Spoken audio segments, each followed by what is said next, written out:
Assalamualaikum warahmatullahi wabarakatuh. Hari ini kita akan membahas mengenai otot rangka. Namun sebelumnya kita akan sedikit membahas mengenai jenis-jenis otot. Yang pertama yakni otot polos. Otot polos merupakan otot involunter atau otot tak sadar. Berbentuk gelondong dengan kedua ujungnya meruncing dan bagian tengah lebih besar. Dinamakan otot polos karena selnya tidak memiliki pita gelap dan pita terang. Selanjutnya yakni otot lurik atau biasa juga disebut dengan otot rangka, merupakan otot volunter atau otot sadar.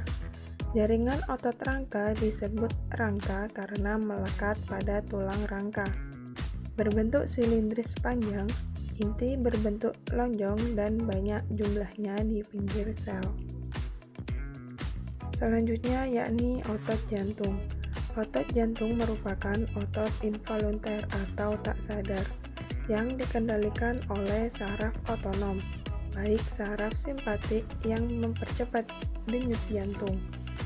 Otot ini hanya terdapat di jantung, berbentuk silindris dengan ujung cabang 2 atau lebih. Nah, untuk pembahasan kali ini kita akan terfokus untuk otot rangka, yang mana otot rangka adalah otot yang melekat pada tulang dan dapat bergerak secara aktif untuk menggerakkan tulang sehingga disebut alat gerak aktif. Fungsi otot rangka yakni yang pertama untuk pergerakan, yang kedua menopang dan mempertahankan postur tubuh, yang ketiga produksi panas. Kemudian sifat-sifat otot rangka.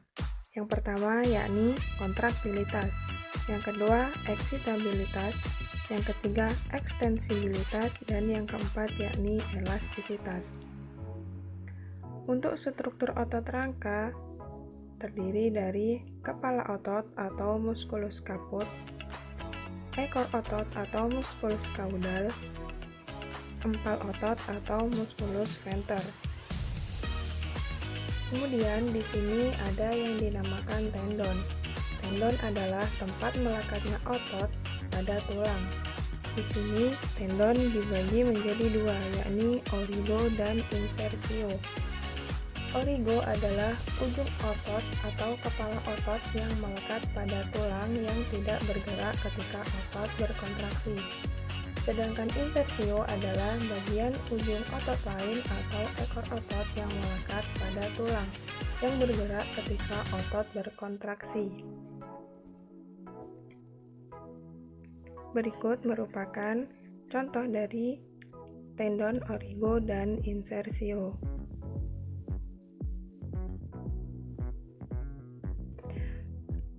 Struktur otot rangka terdiri atas, bisa diperhatikan pada gambar ya.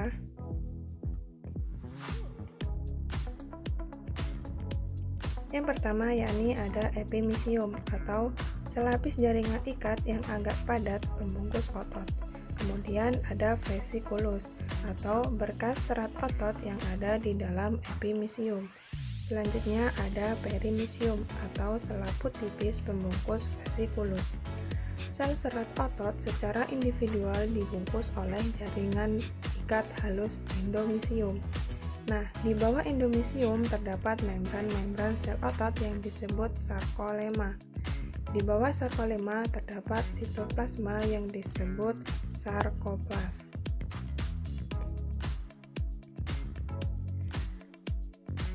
Kemudian, myofibril terdiri atas protein kontraktil berupa protein filamen yang disebut myofilamen. Myofilamen terdiri dari dua jenis, yaitu myofilamen tebal dan myofilamen tipis. Myofilamen tebal tersusun dari protein myosin, sedangkan myofilamen tipis tersusun dari protein aktin. Protein tambahan tropomyosin dan troponin yang melekat pada aktin.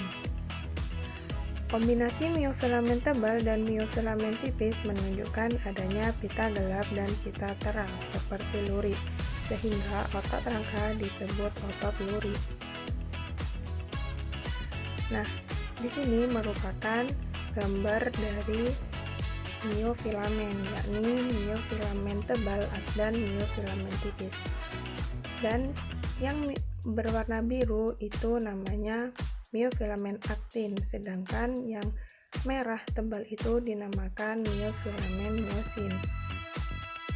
Jika diperbesar, maka gambar akan seperti di bagian bawah kanan, yakni yang aktin itu ada miofilamen tambahan yakni tropomyosin dan troponin.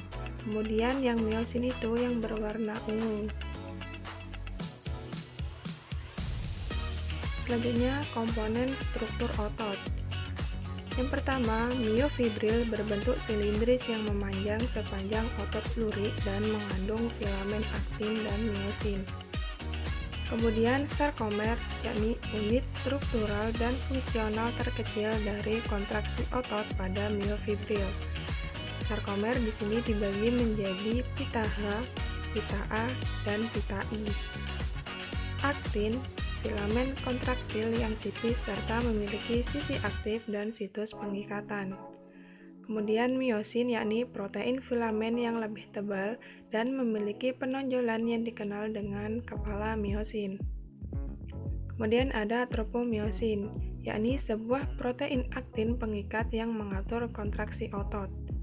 Kemudian ada troponin atau protein kompleks yang melekat pada tropomyosin. Selanjutnya yakni sumber energi untuk gerak otot. Sumber energi utama untuk gerakan atau kontraksi otot yaitu adenosin trifosfat atau biasa kita sebut dengan ATP. Akan tetapi jumlah yang tersedia hanya dapat digunakan untuk kontraksi dalam waktu beberapa detik saja. Otot vertebrata mengandung lebih banyak cadangan energi fosfat yang tinggi berupa kreatin fosfat, sehingga akan dibebaskan sejumlah energi yang segera dipakai untuk membentuk ATP dari ADP atau adenosin difosfat dan energi. Selanjutnya, ADP terurai menjadi AMP atau adenosin monofosfat dan energi. Bisa dilihat untuk persamaannya.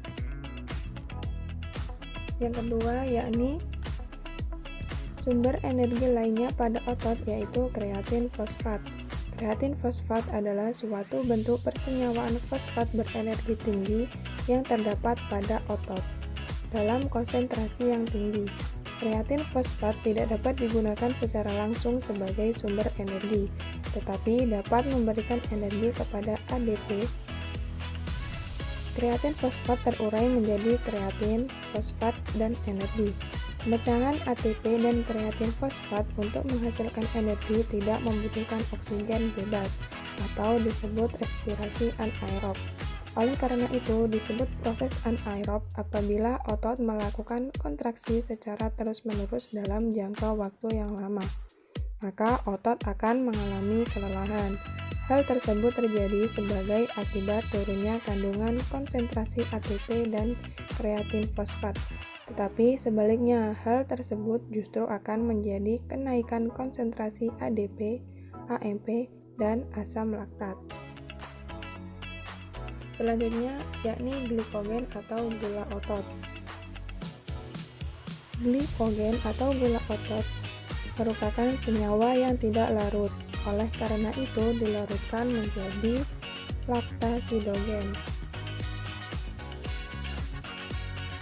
Berikut untuk persamaan reaksinya.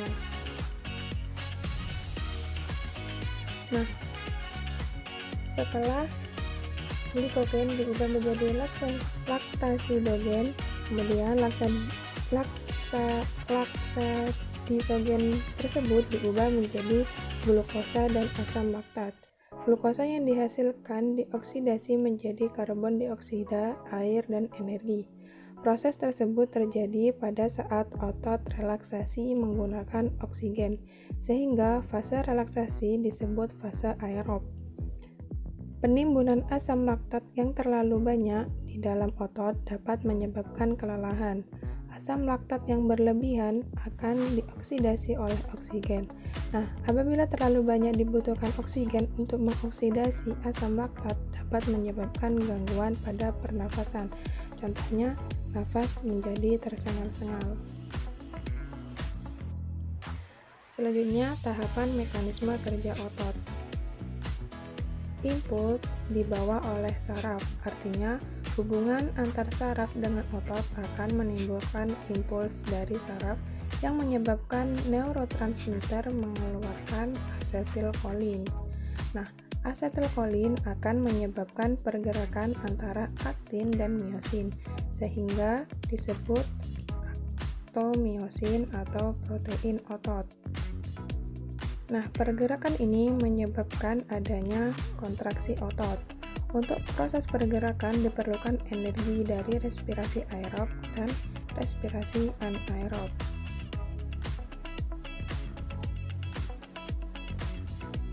Selanjutnya, impuls saraf tiba di neuromuscular junction mengakibatkan pembebasan asetilkolin.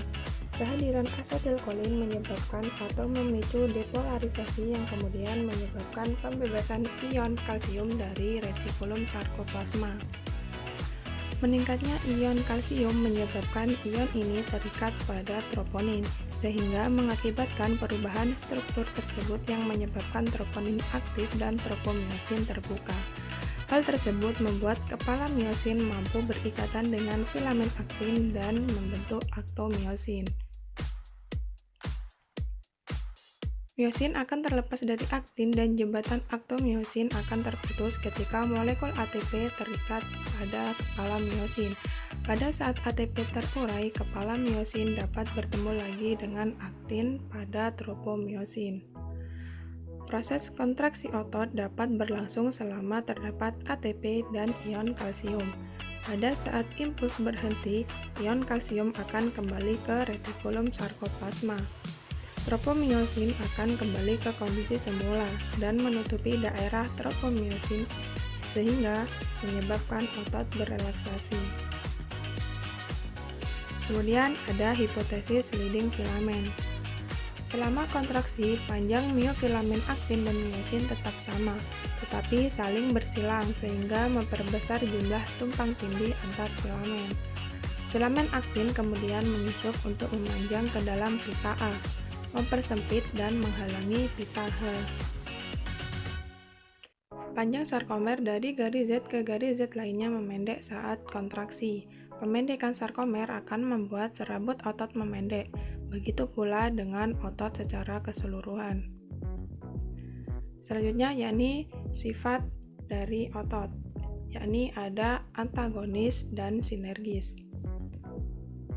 Otot antagonis adalah otot yang bekerja saling berlawanan sehingga menghasilkan gerakan yang berlawanan atau berbeda arah. Contohnya otot bisep dan otot trisep.